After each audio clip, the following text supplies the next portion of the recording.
Welcome back to a special edition of We Need to Talk About This.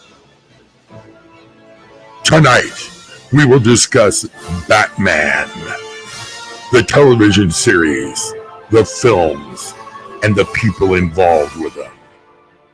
This is We Need to Talk About This special edition, Batman. And here I am.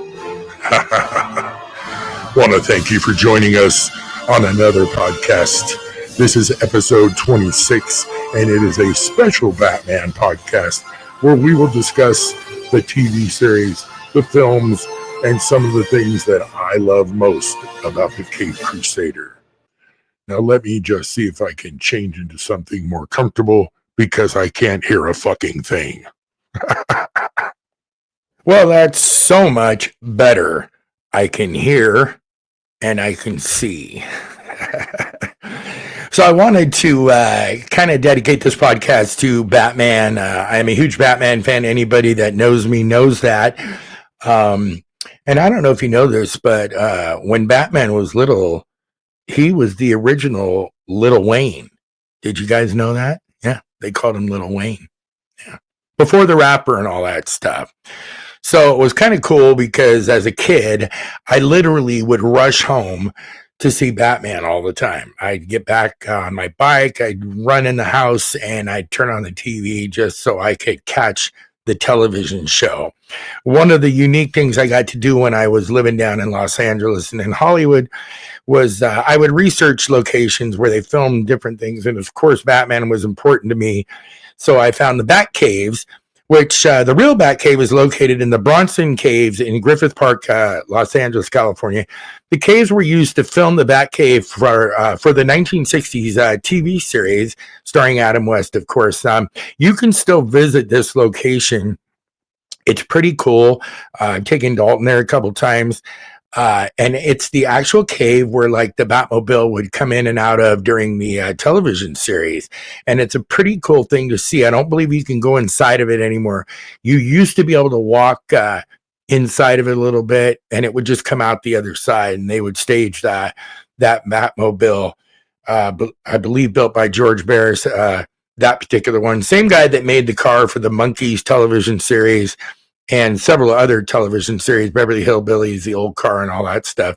But the Batmobile used to come screaming out of that Batcave. And then, of course, the little sign would go down in front of it. And it was pretty cool. And it was very iconic.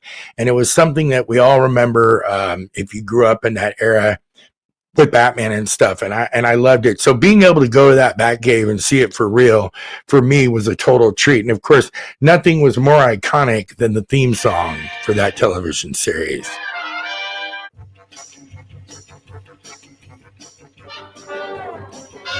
You remember the biff, bam, boom.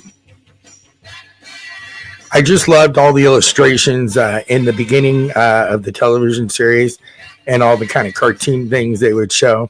And I just thought it was really, really cool. And I'd get really, really excited. And I just couldn't wait to get home and see that. I want to talk about a couple people that were in the cast. Of course, 1 million people watched the Batman television series. 1 million people were on it. Lots of celebrities wanted to be on it. But in general, the main cast consisted of Burt Ward, of course, and the great Adam West. You had Lee Merriweather as Catwoman, Cesar Romero as the Joker, Burgess Meredith, who played the Penguin, and Frank Gorshin, who was a wonderful actor who played the Riddler. Some of you may remember Burgess Meredith because he, of course, was the coach for Sylvester Stallone in the Rocky movie. And he was in that whole series of the Rocky movies and stuff. You gotta knock him out of rock. But he was the Penguin in the original Batman television series. Great series. A lot of promotion went into that show. There were personal appearances done by them all the time. Where I grew up in the East Bay, we had a toy store there where Burt Ward came one time in the Robin outfit to sign autographs and pictures of himself. And I remember me and my oldest sister, Teresa, went down there that day to meet him, and I got my picture signed by him and everything. But he actually asked out my sister during that visit to get that picture signed. And my sister was kind of still young then, which made him kind of pervy. but she refused to go with him and stuff. And when she went home and told my mom said, you should have went with him because he was a famous person. He wasn't going to do anything stupid that would come out in the press and ruin him. And she could have had like a fun date with Burt Ward, but no, she didn't do it. So, but one of the things I loved about that series was the Batcave on the actual television series, and that car, of course. That car was something else. To this day, I still think that is one of my favorite Batmobiles. And I loved the Batcave on the television series as well. Later on, when they did the movies and stuff, some of the Batcaves were a little bit overdone to me and a little bit not so cool. But we'll talk about that as we get more into the films of the Batman series. Of course, one of my favorite things was when Dick Grayson and Mr. Wayne would go into the library at Wayne Manor, and there was that, it was like a statue, a bust of a statue, and they'd lift the head back and hit that button, and the bookshelf would open up, and the bat poles would be there, and they'd run over and slide down that bat pole. And when they got to the bottom, of course, they were in full garb as Batman and Robin, and I always thought that was kind of cool. And I remember even as a kid, I used to think, how'd they change so fast just sliding down that pole that they already had all that stuff on when they got there? But in those days, you didn't question that. It was just magic. You know what I mean? And I was fascinated by it. Of course, Mr. Michael Keaton came along in 1989 and redid the role under the direction of the great Tim Burton. There's a shot here for those of you on YouTube right here in the garb here. And you can see all the monitors. This is in Tim Burton's Batcave here, and Michael Keaton dressed as the Batman here. Don't kill me, man! Don't kill me! Don't kill me, man! I'm not going to kill you. I want you to do me a favor. I want you to tell all your friends about me. What are you? I'm Batman. That was the best, wasn't it? When that movie came out and you first see him, and he comes down by the bad guys and he lifts that guy up and he tells him he's Batman. I just thought that was the most amazing thing in the world. Of course, as the years went by and they kept making these films, they kept getting better and better and better. Well, for the most part, we're going to discuss that as we go forward here. But that first film, Michael Keaton, people always ask me, who's your favorite Batman? It's definitely going to be Michael Keaton every time. But I kind of liked all of them in a little bit of a different way, and I'll kind of talk about that as we discuss the actors that played him. So Keaton, great Batman. He did two of them, I believe. 89, I think, was the first one. And then, and that one was pretty cool too, because you remember he had Vicky Vale, was the love interest there. And of course that was Kim Basinger. But that was the 1989 film. That was a great film. That one, it made a lot of money. It did really, really well at the box office. It was huge. Everybody was talking about it. And of course, that big bat light in that movie was pretty cool too. I always wanted one of those. Thought it'd be so fun to just have that bat signal and shine that thing up in the sky. And there's a million things like that now that you can buy little toys and things. Dalton actually bought me a couple lights for my truck that shoot that bat symbol on the ground when you open the doors and stuff. And it's pretty cool. There's a lot of that stuff like that. So Keaton, definitely one of my favorites. Definitely loved the Batman movie. And of course, that movie had the great Jack Nicholson as the Joker. And the Joker in that movie was pretty cool. Now, I know everybody talks about Heath Ledger in The Dark Knight and all that. And Heath Ledger was brilliant, of course. But do not, forget about the great Jack Nicholson. My friend, you can call me Joker. I feel a little drunk. And you're not anything. Hey, one drink and I'm flying. When freak terrorizes, wait till they get a load of me. And of course, that iconic laugh. And it's very similar to the one that Heath Ledger does when you watch The Dark Knight.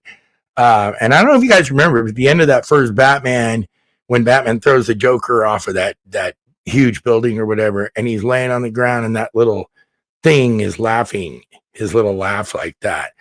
And that was actually a toy that you could buy that we had when we were kids and stuff. And it would laugh like that. Of course, that was Jack's laugh, but what a great one that was, and having Nicholson do the Joker there. I want to talk about the Batmobile in that movie. So this Batmobile was actually made from a Chevy Impala, believe it or not. And I think that's going to come up later in the podcast. But this was a pretty cool Batmobile, if you guys remember. That one in the Michael Keaton movies, which I'm throwing up on YouTube right now. Do you remember when he was like running and he was running back to the Batmobile and he goes shields on and it was like, and all the shields covered the car and everything. The car would drive to come and get him and stuff like that. But I thought for a Batmobile in 1989, that was a pretty badass looking Batmobile. So homage to those guys that built that thing. Of course, when I worked at Warner Brothers Studios, I've talked about it on other podcasts, from Confessions of a Celebrity Bodyguard. I used to see all those Batmobiles in the warehouse over there at Warner Brothers, and don't think I wasn't checking those things out all the time. So a couple of years later, after the Batman movie was such a great success, of course, they made Batman Returns. Now, Batman Returns was a great film, too. You had great people in this movie. You had Michelle Pfeiffer. You had Danny DeVito. I mean, people wanted to be in these Batman films. This was also a Tim Burton film. And I loved Michelle Pfeiffer as the Catwoman in this movie. What I want to tell you is, some of you may not know this, but there's a little clip that's going around social media, and you might see it if you look around. The scene where she's in that department store and she's got the whip. Well, she had to learn how to use that whip, right? A lot. And she's snapping the heads off of the mannequins, right? So they shot that in one take. Michelle Pfeiffer, they said action. And you can see this clip on YouTube, I believe.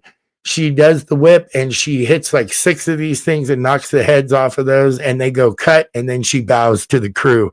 She got every one of them, did the scene perfectly, one take. Hardly ever happens. So kudos to the great, beautiful Michelle Pfeiffer. I mean, she was sexy as hell in that movie, that outfit and everything. I mean, who didn't love that Catwoman? Not to say less or forget about the great Danny DeVito as the Penguin, because I think Danny DeVito was a brilliant Penguin. And it wasn't just because he was small. He made that character his own. He was creepy. When he ate that, I forgot what he's eating in that movie. It's black and it's oozing out of his mouth. And it was just really gross, but great. And he was one of my favorite characters in that movie, along with Michelle. But I just want to give homage to the great Danny DeVito, because he was just a brilliant, brilliant Penguin. And Batman Returns was a great film. It really was. I enjoyed that one. Nothing bad to say about those first 2 films. Like I said, I grew up watching the television series. So when I finally got to see a motion picture of this, I was pretty excited. And I wanted to be able to, see some cool shit that the television series didn't do. So Batman and Batman Returns, great movies. And then a couple years later, I think it was Joel Schumacher. He was the director that made Batman Forever. Now, this film, let's talk about this. You had Val Kilmer playing Batman, Tommy Lee Jones as Two-Face, Jim Carrey as the Riddler. You had Nicole Kidman in there, and then, of course, Chris O'Donnell, who played Robin. Now, a lot of people made fun of this film, as you probably remember. Let's look at some of the costuming here. So I'm throwing up a picture of all the characters here. So you got Val Kilmer. I thought Kilmer was a pretty cool Batman. I believe this is the one where his line is, "Do you like the car? Chicks dig the car." But yeah, he was okay. I liked him as a Batman. I didn't really not like him. So that one was okay. Chris O'Donnell I could have done without. The problem people had, I think it was, no, it's the next one. Yeah, never mind. We'll go back to that. So you got Chris O'Donnell there as Robin. Tommy Lee Jones as Two-Face. He was great. Tommy Lee Jones, one of my favorite actors. He can play anything. The fact of the matter is, and the truth is, he did not like working with Jim Carrey. This is an old story. He hated Jim Carrey. He actually told Jim Carrey to his face, "I don't find you funny at all. I don't know what the big deal is about you." So that's got to be pretty rough to have somebody say that to you on the set in the middle of filming, this movie. But Yeah, he didn't dig Jim Carrey, but Jim Carrey still did a pretty good job. Here's the thing though, you guys. I hated this movie. Love Jim Carrey, love Tommy Lee, love Val Kilmer, but I just didn't like the movie. It was too, I don't know, it was too neon and too, well, for instance, look at the Batmobile. I'm going to throw this up on YouTube. There's the Batmobile. I hate this Batmobile. That doesn't even look halfway as cool as Keaton's Batmobile in Batman Returns and the very first Batman. So that bothered me. The neon colory, bright kind of look that Schumacher went with, I didn't like that. I didn't even find the film very entertaining, to be honest with you. And I'm a huge Batman fan. And then that Batcave from Batman Forever 2, it was just kind of wasn't very great. I mean, come on, when you think of a Batcave, if I was going to build my own Batcave, it'd be sick as hell, right? I'd have so many cool things in there so that when you walk in, you're like, whoa, this is a Batcave. So Batman Forever, not so much. Not on the top of my list, that's for sure. Then, of course, they came out right after that with Batman and Robin. This was also another Joel Schumacher film. And here's the thing that bothers me about it again, that same kind of neon-y color thing going on here. And then you had Arnold Schwarzenegger, George Clooney as Batman. Chris O'Donnell came back for this one. Alicia Silverstone, Uma Thurman. Love her as Poison Ivy. I did not dig this movie at all. Clooney, he was okay. I like George Clooney. I am a fan of his. Chris O'Donnell, he was just there to be the pretty boy or whatever. I thought Alicia Silverstone was horrible. And of course, Uma Thurman's a great actress. But even Schwarzenegger as Mr. Freeze, it's like, oh man, I didn't like that at all. I didn't like the storyline. I didn't like all the neonness, just like the film before that Schumacher did. It just wasn't one of my favorites. And if we look at this picture I'm throwing up now, I mean, look at the bat suit they got Clooney in, and then Chris O'Donnell, and then there's Alicia Silverstone. And the thing people had a problem with is the costumes had nipples on them. And people were like, what's with the nipples? And I'll never forget that. And as soon as somebody said that and you took a good look at it, you're like, yeah, what is with the nipples? Dude, none of those costumes are as cool as Michael Keaton's Batman costume. And even though the costumes did evolve, the studios got better and better with those, I still love the original Batman costume that Michael's wearing in the 1989 Batman. One last shot of George Clooney as Batman. You can see his nipple right there. The suit has a nipple is what I should say. Here's what's interesting. I told you guys before in my old podcast about being a bodyguard and working at Warner Brothers. So I was talking to Clooney one day, and his office is right next to Clint Eastwood's Malpaso Productions on the lot there. And Clooney has this picture I'm showing you right now up in his office with Steven Soderbergh. They share an office there together for their production company, or they did. I don't know if they still have it together. But this picture was framed in front of his desk, and I asked George, I said, hey, it had to be cool to play that, right? And he said, the movie stunk.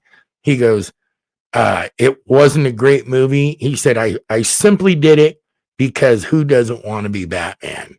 And I thought, fair enough. I mean, if they came to me and said, Chuck, will you play Batman? Of course, I'm going to go suit up. I'm going to do it, right? I'm going to put my all into it. Doesn't mean it's going to be a great movie in the end, and it wasn't. It was kind of made fun of and stuff. But God bless him. You know, he got to play Batman. So I thought it was cool he had that picture up there and stuff.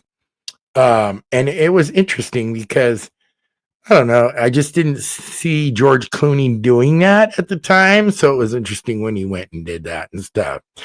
Right after that, I think they made Batman Begins. Now, this is where we first see Christian Bale come out as Batman. Now, if you remember, this film with Bale was with Liam Neeson, where he's teaching him to fight and stuff. I liked this movie. I thought it was a good movie. The only thing I didn't really like was it took a long time before I got to see Bale in the bat suit, because he had been recovering and he was teaching him how to fight, Ra's al Ghul, all that stuff, Liam Neeson. And it felt like it took half the movie before I got to see Bale as Batman and come back and be Batman and stuff. So that bothered me a little bit. But I do love me some Liam Neeson, and the fight scenes and stuff were really cool in this, and the setup on it all was pretty cool. Now, if you want to talk about a cool bat suit, of course, Bale's bat suit, it changed a little bit over the films that he did Batman in. And you can see him right here. I'm showing a picture of him there. This was a great suit. It really was a cool suit. I liked the markings on it. I loved the cow mask and how they did that and stuff. And it was just super, super cool. So I was kind of glad that they fixed all that stuff when they got to these films and Schumacher wasn't doing them anymore because it just was so much better. The quality of the Batman suit and the story and all of it was just so much better. So then we got, of course, the late, great Heath Ledger, who shows up as the Joker. So, me watching, he takes the knife to her, laughing while he does it. He turns to me and he says, "Why so serious?" He comes at me with the knife. "Why so serious?" Yeah, guys. I mean, are we ever going to see a cooler portrayal of the Joker than that? I know you've heard a lot of stories about Heath being too into the character and how he might have been on drugs and all this kind of stuff. And I really don't think that's how it went down for him. You know, he was married to Michelle Williams, who was on Dawson's Creek and stuff. And they had a little girl together, and he was a pretty stellar guy.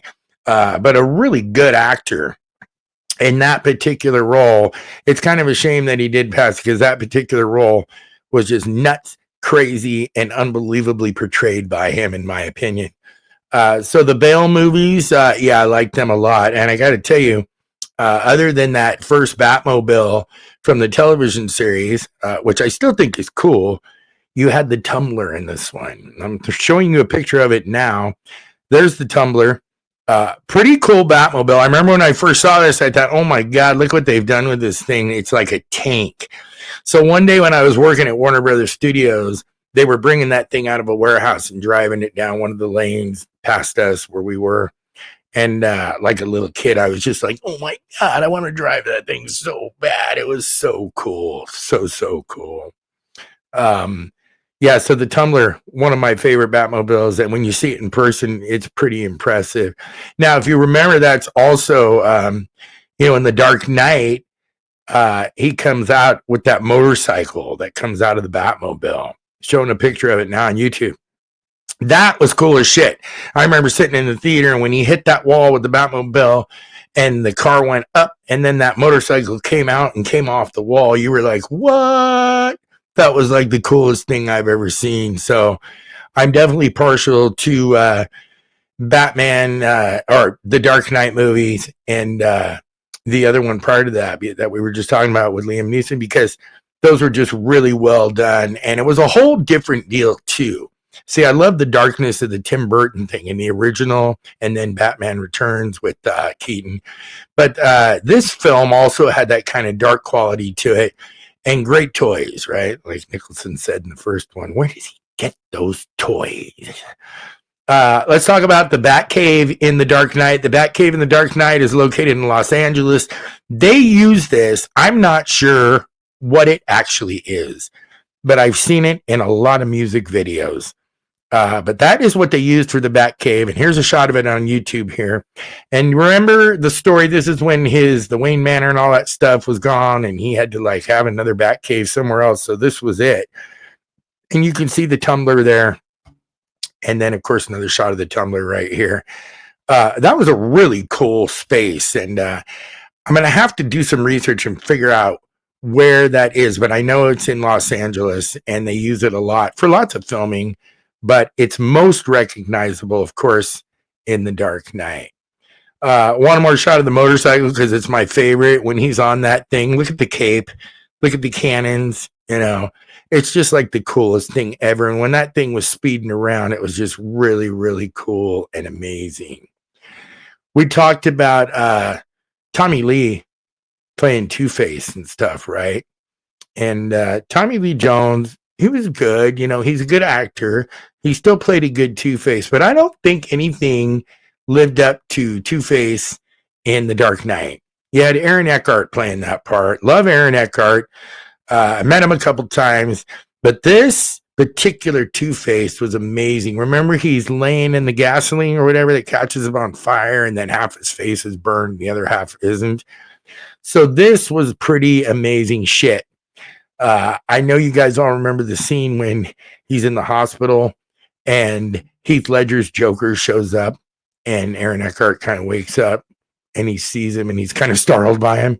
And Heath Ledger goes, "Hi." It's the best scene in the whole movie. And he's dressed in like a nursing outfit or anything like that. But Aaron Eckhart, big props to him. Great Two-Face, great character. And I thought he did a great job in that film. And of course, after that, The Dark Knight Rises came. Now, this one was kind of interesting, wasn't it? Because you had Anne Hathaway, right, helping him out there, Batgirl, which was an interesting thing. And then, of course, you had Bale again, but the great Tom Hardy playing Bane.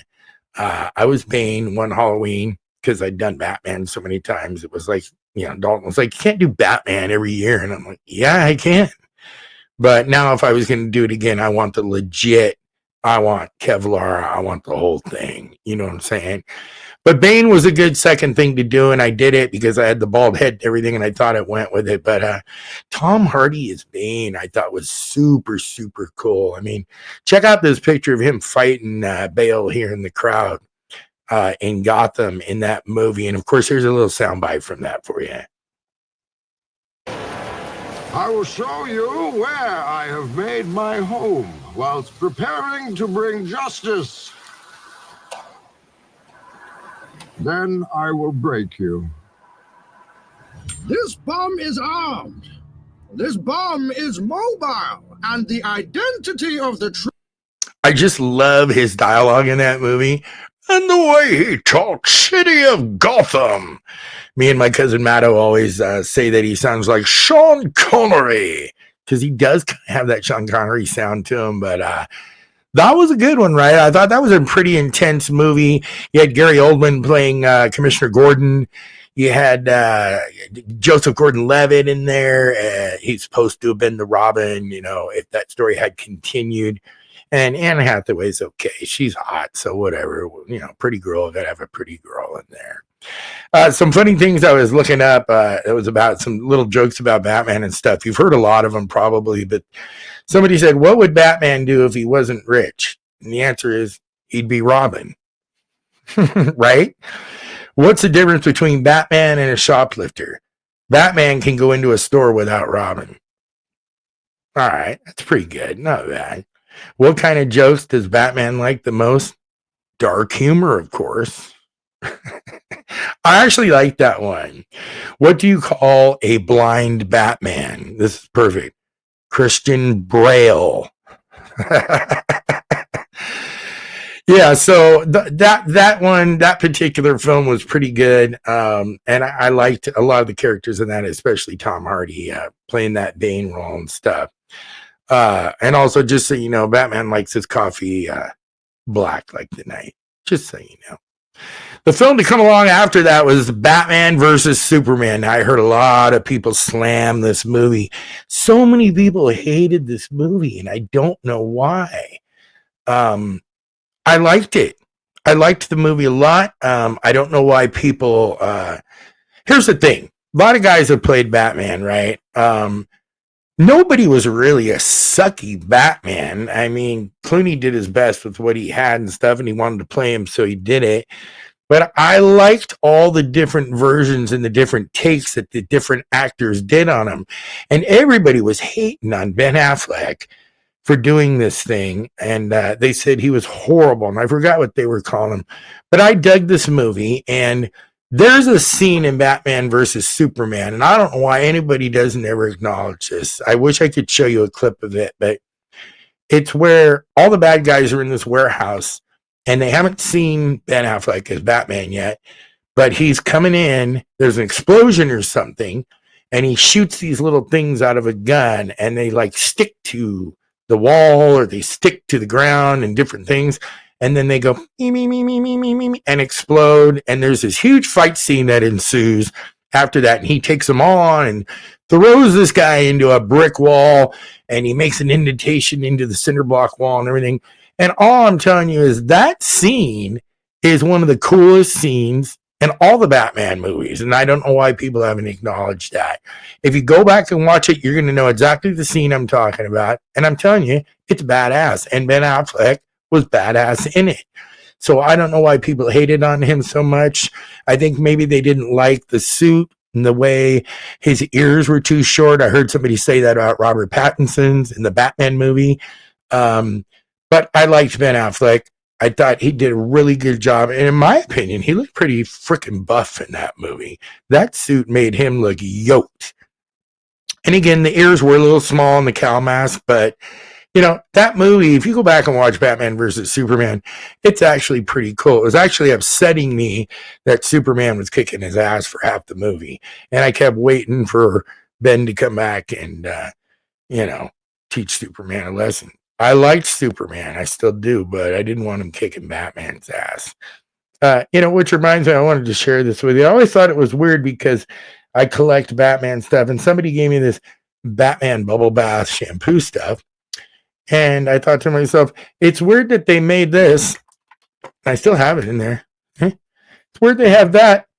Why do we not have Conditioner Gordon? I mean, seriously, if you're going to have the shampoo, you should have Conditioner Gordon, right? I'm just saying. I think it's weird they didn't do that. I want to talk about the Alfreds. There's a lot of Alfreds here. Okay, I'm throwing it up on YouTube right now. The original Alfred right there. From the TV series in the 1960s. What a great Alfred he was. And the thing that was weird about that is that Alfred in the TV series would go help Batman and Bruce Wayne all the time, right? Sometimes he would dress up in the Batman outfit and drive the Batmobile and everything.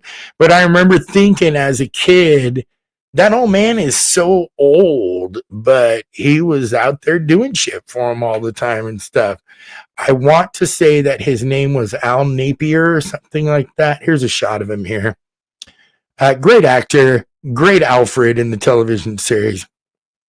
Always loved him. And then you got the other guys here that played Alfreds in all the other movies, Michael Caine, Jeremy Irons, these guys. This gentleman, I forgot his name. He is in, I think, the Batman Returns with Keaton. He was pretty cool. Liked him. Jeremy Irons was pretty cool. Although I like him as an actor, I just don't think he was a great Alfred. I don't think it was the right role for him because there were so many good Alfreds. You know what I mean? And you grew to love some of them a lot. So one of the ones everybody loved, of course, and he's one of the most busiest actors in Hollywood. He's in everything that's ever made, is the great Michael Caine. And I love Michael Caine, and I thought he was a brilliant Alfred to the Batman edition in those films and stuff. It's interesting because you might think that Batman was born in Gotham, but he was actually born in South Africa, Cape Town to be exact. Yeah. Here's the other Alfred right here that came from the Batman movie with Robert Pattinson, and I liked this guy a lot. Andy, I forget his last name. Great actor. Been in a lot of stuff. English actor. And he was really cool in this movie. I really dug him. So for all the Alfreds, all of them actually, I kind of dug them all. I thought they were all pretty good. Let's see what we got here. Why does Batman only wear dark colors? Easy, because Batman doesn't want to get shot. Makes sense, right? Then they said, why does Robin only wear bright colors? Again, Batman doesn't want to get shot. What is it called when Bruce Wayne forgets to pay the electric bill? A dark night. Why did Alfred open his umbrella at Batman's family reunion? Because it was a rainy day. Oh, Oh, that was a sucker punch, wasn't it? I know. It was. It was really Wayne that day. Really, really Wayne. What did the Batman say to Robin before he got in the car? You know what he said? Robin, get in the car. I love that one. And now let's move on to the last Batman movie that was made with Robert Pattinson. Now, everybody had an opinion about this film, and it was just called The Batman. Of course, you had great cast in this movie as well. And I love that the theme song they used, the Nirvana theme song, Something in the Way, ran through the whole film because it added to the feeling of what that film was. Some people didn't understand that this was based off of the detective comic part of Batman, where he was the investigator investigating things and stuff like that. I loved this movie. I was anxious to see it. I wanted to see what they were going to do with Pattinson, what they were going to do with the suit, what kind of Batmobile was going to come out. So, you know, I was impressed. And then everybody said, oh, Edward Cullen's doing Batman, and just a bunch of haters saying stuff about him. First of all, Robert Pattinson's in a lot of different films you probably have never even seen, and he's an amazing actor. So he got caught up in that Twilight thing. Oh, well. Oh, I'm sorry I made $1 million doing something I thought would make money, you know. But here's the thing. His Batman in that movie, when he's in the subway and you don't see him and those gang guys are down there harassing everybody, and then you just hear the and they're looking down a dark kind of hallway in the subway. They can't see anything until he finally appears. And it's your first time as the viewer seeing him. And it's like, oh, there he is. And when he starts kicking ass, dude, the way he fights, it was like, I liked it because the director went back to the old kind of Tim Burton darkness of the aura of the whole scene in all the movie. It's very dark. But when he fights in that movie, this Batman, Pattinson's Batman, fights like a badass that almost kills. And I kind of liked that. He was a little bit more aggressive and he wasn't so hands off and stuff like that. Hey, by the way, what's Batman's favorite part of a joke? You know what it is? The punchline. That's bad, isn't it? That's what he said. So I liked that film and I thought it was pretty good. And I love the cast in this movie too. Like I said, you had Andy as the Alfred guy. Paul Dano is an amazing actor. And of course, he's the bad guy in this, the Joker. And I thought he played it really, really good. And you had Zoe Kravitz in there. Just a great cast. And I just don't understand why people hated on that film so much, because I thought it was pretty cool. And I loved all of it from the beginning to the end. You know, it's just, I don't get it. I think they were just upset because he was Edward Cullen and now he went and played Batman. And I don't think that's very fair. I think that film was badass. And I'm actually looking forward to the Batman too. And of course, what came out of the Batman, you know what came out of the Batman, right? Yeah, Mr. Colin Farrell and his brilliant portrayal of the Penguin. Whole different Penguin than we saw with Danny DeVito in the Keaton films. And I'll tell you, when I first saw the Batman, and I was watching him as the Penguin, I kept thinking he looks like De Niro or Pesci or one of these guys. I really could not tell that was Colin Farrell, and I did not know that was him for almost half the movie. And when I realized it blew me away. He was amazing. So it does not surprise me that the series that he did that was spawned off of this film with him as the Penguin won awards and stuff like that. Colin Farrell's great, man. So I really hope they bring him back for that one too. You know, when Batman plays chess, he doesn't use the white pieces. He only wants to use the dark knights. I know. Hey, what's the difference between Batman and Donald Trump's tax? People saw Batman's returns. Oh, I like that one. Even Bane likes that one. Okay, tough crowd. Says, haven't had an audience this dead since I had to sit with my parents in Crime Alley after they got shot waiting for the police to arrive. And of course, we're making reference to the Batman, the original one, when his parents get shot and stuff. Okay, moving on. Yeah, love Colin Farrell. What a great Penguin. I'm hoping he comes back. If not, we've got the series to see him in. And again, Robert Pattinson, give him a break, man. I don't know why you guys didn't like him. I'm sure there's people that did. I certainly did. And I'm a huge Batman fan, and I'm not judging any of them. I mean, I would love to play the part, and see what I could do with it. But I dug Pattinson. I loved his suit. I loved everything about this movie, the darkness of it.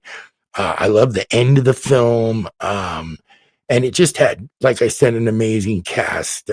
Here's a picture here I'm throwing up on YouTube with the whole cast here. John Turturro, of course, was wonderful. Peter Skarsgård. Oh my God, this was such a great cast. If you didn't like it the first time, I encourage you to go back and watch it again. And I would almost be willing to bet that you would like it. I'm very judgmental about the Batmobiles because I've seen them all in person, working at Warner Brothers and stuff. And so I judge them every time I see them and stuff. But I'm going to tell you, I went and watched the Batman alone when I got off work one day. Here's a shot of the Batmobile here.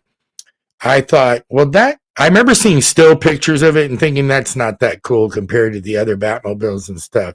But let me tell you, after I watched the film, I fell in love with this car. I thought it was super, super cool. So I forget what kind of vehicle they made this out of. Oh, wait, I think it tells us here. Let's see.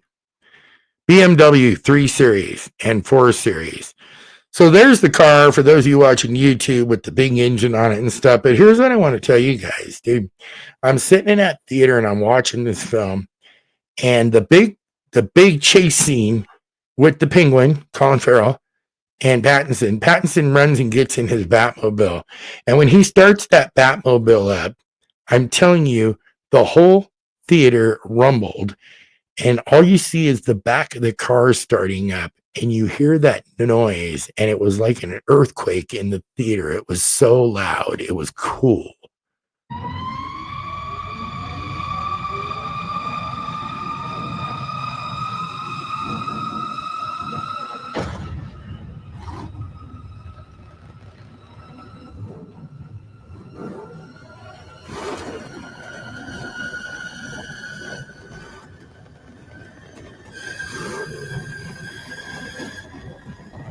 So imagine that sound amplified 300 times in the theater, right? It was great, dude. It was so crazy. I remember just going, holy shit, this is badass. Well, that whole scene that ensues after he starts that Batmobile and he starts chasing Penguin is the most amazing scene ever that's caught on film, in my opinion.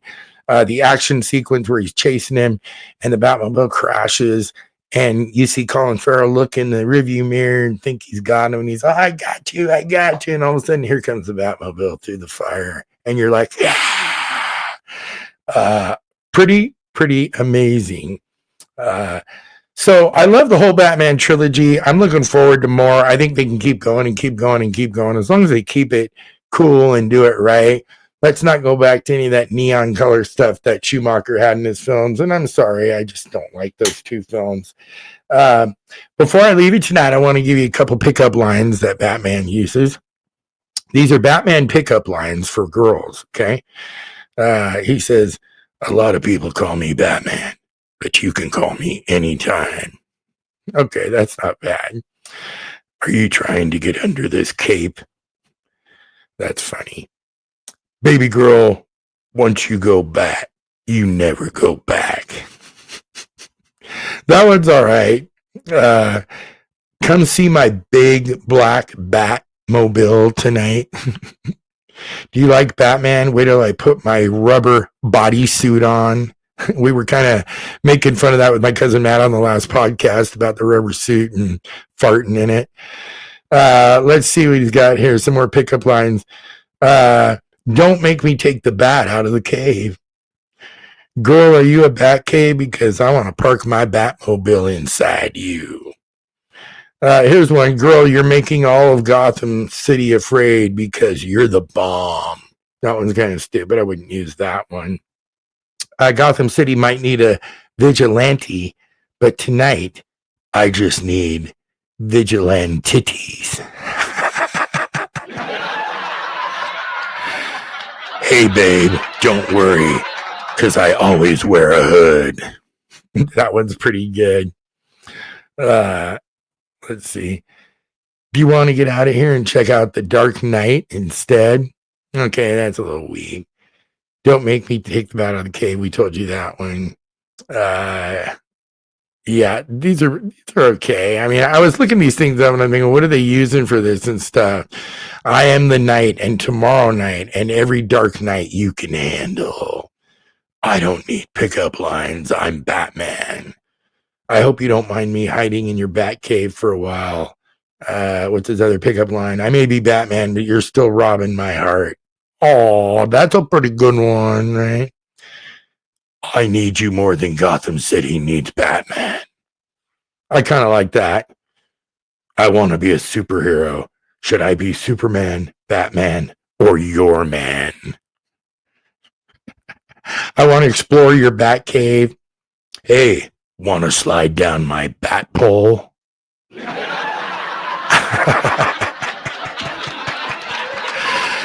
Just some funny things I was looking up because there's a million Batman jokes and stuff like that.